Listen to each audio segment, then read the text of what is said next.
Welcome to Royal Cookery. Before the video, please subscribe my channel and press the bell button. ഇന്ന് നമ്മൾ തയ്യാറാക്കാൻ പോകുന്നത് ഒരു മലബാർ വിഭവമാണ്. അതിശയപത്തിരി അഥവാ ചട്ടിപ്പത്തിരി. ഇനി അതെങ്ങനെയാണ് തയ്യാറാക്കുക എന്ന് നോക്കാം. അതിശയപത്തിരിക്ക് വേണ്ടി ആദ്യം നമ്മളൊരു ഫില്ലിംഗ് തയ്യാറാക്കണം. അതിനുവേണ്ടി ഞാനൊരു കുറച്ച് ചിക്കൻ 300 ഗ്രാം, നമ്മൾ എത്രയാണോ എടുക്കുന്നത് അതിന് പ്രത്യേകിച്ച് അങ്ങനെ കൃത്യം ഒരു അളവ് വേണമെന്നൊന്നുമില്ല. ചിക്കൻ്റെ അളവ് കൂട്ടിയെടുക്കേണ്ടവർക്ക് അങ്ങനെ എടുക്കാം. ഞാനൊരു 300 ഗ്രാം ചിക്കൻ എടുത്തിട്ടുണ്ട്. അതിലേക്ക് ഒരു 1/4 ടീസ്പൂൺ മുളക് പൊടി, 1/4 ടീസ്പൂൺ മഞ്ഞൾപ്പൊടി, ആവശ്യത്തിന് ഉപ്പ്, ഇത്രയും ചേർത്ത് ഈ ചിക്കൻ ഒന്ന് വേവിച്ചെടുക്കാം. കുക്കറിലിട്ട് ഒരു വിസിൽ വരുന്നത് വരെ വേവിച്ചാൽ മതി. ഇനി ഫില്ലിംഗ് തയ്യാറാക്കാൻ വേണ്ടി ഞാൻ 3 സവാള ചെറുതായി കൊത്തിയരിഞ്ഞിട്ടുണ്ട്, ഒരു 3 പച്ചമുളക്, 6 അല്ലി വെളുത്തുള്ളി ചെറുതായി അരിഞ്ഞിട്ടുണ്ട്, ഒരു ചെറിയ കഷ്ണം ഇഞ്ചി. ഇത്ര ഇനി നമുക്കൊന്ന് വാട്ടിയെടുക്കണം. ഞാനൊരു കടായി അടുപ്പത്ത് വെച്ചിട്ടുണ്ട്. ഇതിലേക്ക് അല്പം വെളിച്ചെണ്ണ ഒഴിച്ചു കൊടുക്കാം. വെളിച്ചെണ്ണ ചൂടാകുമ്പോൾ അതിലേക്ക് ഒരു തണ്ട് കറിവേപ്പില ചേർത്ത് കൊടുക്കാം. കറിവേപ്പില നന്നായി വാടി കഴിയുമ്പോൾ അതിലേക്ക് നമുക്ക് സവാള, പച്ചമുളക്, ഇഞ്ചി, വെളുത്തുള്ളി എല്ലാം കൂടി ചേർത്ത് കൊടുക്കും.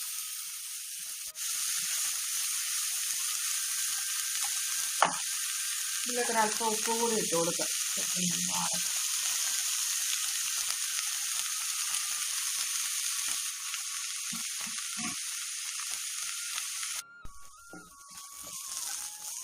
നമ്മുടെ സവാള നന്നായി വാടിയിട്ടുണ്ട്. ഇതിലേക്ക് ഇനി നമുക്ക്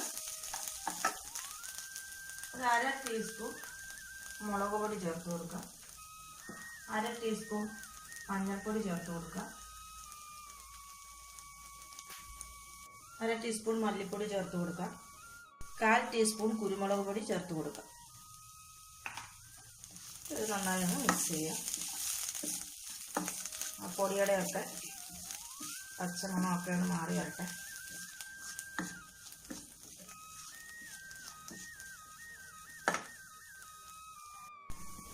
അങ്ങനെ മുളകിൻ്റെയൊക്കെ പച്ചമണം മാറി. ഇനി നമുക്കിതിലേക്ക് എടുത്തു വെച്ചിരുന്ന ചിക്കൻ ഞാൻ മിക്സിയിലിട്ട് ഒന്ന് കറക്കി എടുത്തിട്ടുണ്ട്, ഒന്ന് ക്രഷ് ചെയ്തെടുത്തിട്ടുണ്ട്. ഇത്തിരി അങ്ങ് അരഞ്ഞു പോകണ്ട, ചെറുതായിട്ടൊന്ന് പൊടിച്ചു, അതും കൂടി ചേർത്ത്.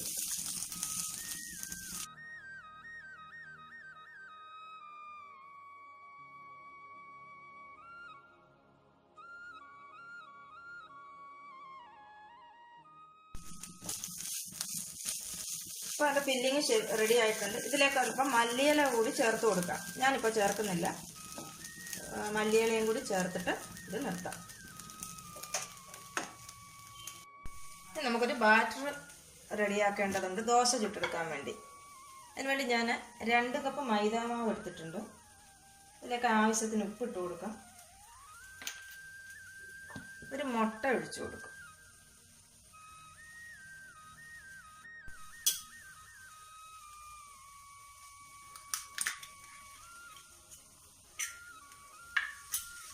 ഇനി നന്നായിട്ടൊന്ന് മിക്സ് ആക്കി കൊടുക്കാം. ആവശ്യത്തിന് വെള്ളവും കൂടി ചേർത്ത് ഇതൊന്ന് കലക്കിയെടുക്കാം. അങ്ങനെ മൈദാമാവ് നമ്മൾ കലക്കിയെടുത്തിട്ടുണ്ട്. ഇതവിടെ മാറ്റി വയ്ക്കാം. ഞാനൊരു ദോശക്കല്ല് വെച്ചിട്ടുണ്ട്. അതിലേക്ക് നമ്മൾ കലക്കി വെച്ചിരിക്കുന്ന മാവ് ദോശ ചുട്ടെടുക്കണം. നൈസായിട്ടുള്ള ദോശ വേണം ചുട്ടെടുക്കാൻ. അതുപോലെ നമ്മൾ ഏത് പാത്രത്തിലാണോ പത്തിരി തയ്യാറാക്കുന്നത് ആ പാത്രത്തിൻ്റെ വലിപ്പത്തിലായിരിക്കണം ദോശ ഇട്ടെടുക്കുന്നത്. ഞാൻ ഇത്രയും വലിപ്പമുള്ള ഒരു നോൺ സ്റ്റിക്ക് പാത്രമാണ് എടുക്കുന്നത്. അതുകൊണ്ടാണ് ഈ വലിപ്പത്തിൽ ദോശ ചുട്ടെടുക്കുന്നത്.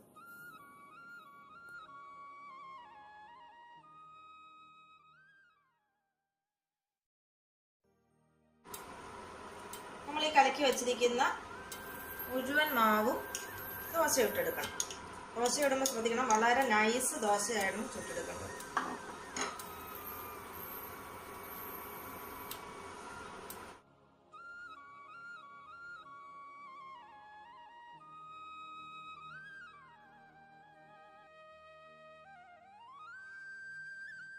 ഞാനിവിടെ 3 മുട്ട എടുത്തിട്ടുണ്ട്. ഈ 3 മുട്ട ഞാൻ ഈ ബൗളിലേക്ക് പൊട്ടിച്ചൊഴിക്കാൻ പോവാണ്. ഇതിലേക്ക് ഞാൻ ഒരു പൊടി മുളക് പൊടി ആവശ്യത്തിന് ഉപ്പും കൂടി ചേർത്ത് ഒന്ന് മിക്സ് ചെയ്തെടുക്കാൻ പോകാം.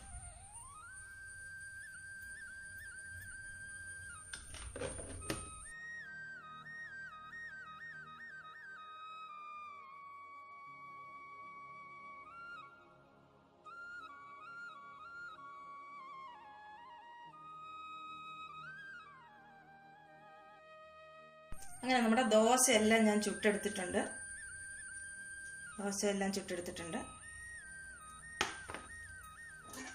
ഫില്ലിങ് റെഡിയാക്കി വെച്ചിട്ടുണ്ട്. മുട്ടയും അടിച്ചെടുത്തിട്ടുണ്ട്. ഇനി എങ്ങനെയാണ് പത്തിരി സെറ്റ് ചെയ്തെടുക്കുന്നത് നോക്കാം. ഞാൻ ദാ ഇങ്ങനെ ഒരു നോൺ സ്റ്റിക്ക് പാത്രത്തിലാണ് പത്തിരി ഉണ്ടാക്കാൻ പോകുന്നത്. ഇതിനകത്ത് ഞാൻ ആദ്യം തന്നെ അല്പം നെയ്യ് തടവി എടുത്തിട്ടുണ്ട്. ഇത്തിരിയേറെ നെയ്യ് ഒഴിച്ചിട്ടുണ്ട്. ഇനി നമുക്കിത് സെറ്റ് ചെയ്യാം. അതിനാദ്യം ആദ്യം നമുക്ക് ചുട്ടു വെച്ചിരിക്കുന്ന ഒരു ദോശ ഈ പാത്രത്തിലേക്ക് വെച്ചു കൊടുക്കാം.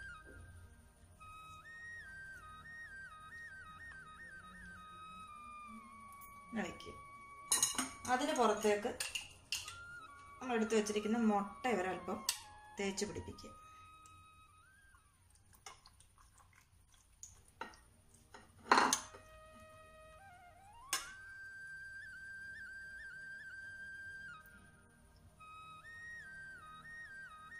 ഇതിന് മുകളിലേക്ക് നമ്മുടെ ഫില്ലിങ് ഒരു ലെയർ ഇട്ട് കൊടുക്കാം.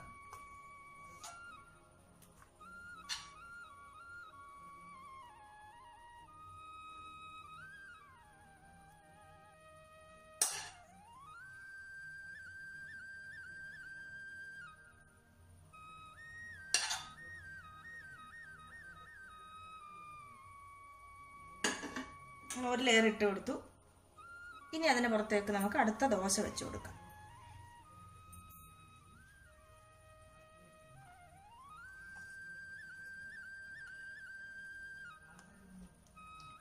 ഇനി അതിന് മുകളിലേക്ക് വീണ്ടും മുട്ട ഒഴിച്ചു കൊടുക്കാം. മുട്ടയൊന്ന് തേച്ച് പിടിപ്പിക്കാം.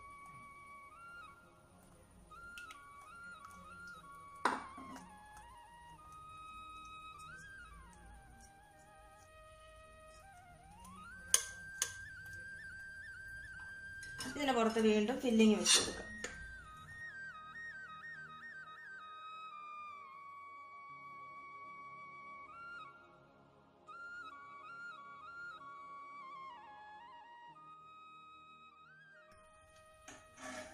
ഇതിന് പുറത്ത് അടുത്ത ദോശ വീണ്ടും വെച്ച് കൊടുക്കുക.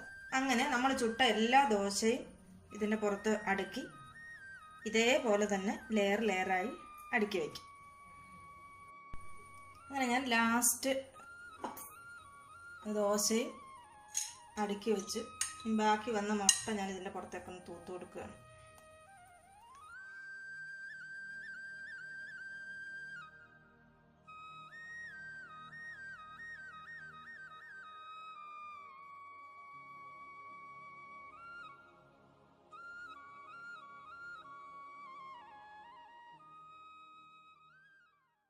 അപ്പോൾ നമ്മുടെ പത്തിരി എല്ലാം സെറ്റായി കഴിഞ്ഞു. ഇനി നമുക്ക് വേവിച്ചെടുക്കണം.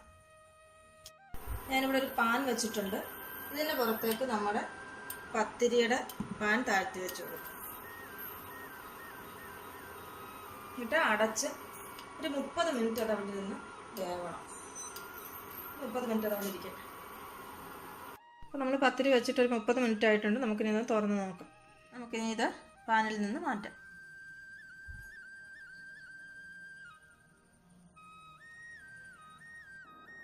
അങ്ങനെ നമ്മുടെ അതിശയപ്പത്തിരി അഥവാ ചട്ടിപ്പത്തിരി ഇവിടെ റെഡിയായിട്ടുണ്ട്. കുട്ടികൾക്ക് വളരെ ഇഷ്ടപ്പെടുന്ന ഒരു വിഭവമായിരിക്കും. എന്തായാലും ഉണ്ടാക്കി കൊടുക്കാൻ മറക്കരുത്. ഇനി നിങ്ങളുടെ അഭിപ്രായങ്ങളും നിർദ്ദേശങ്ങളും കമൻറ്റായി രേഖപ്പെടുത്താനും മറക്കരുത്. Thank you.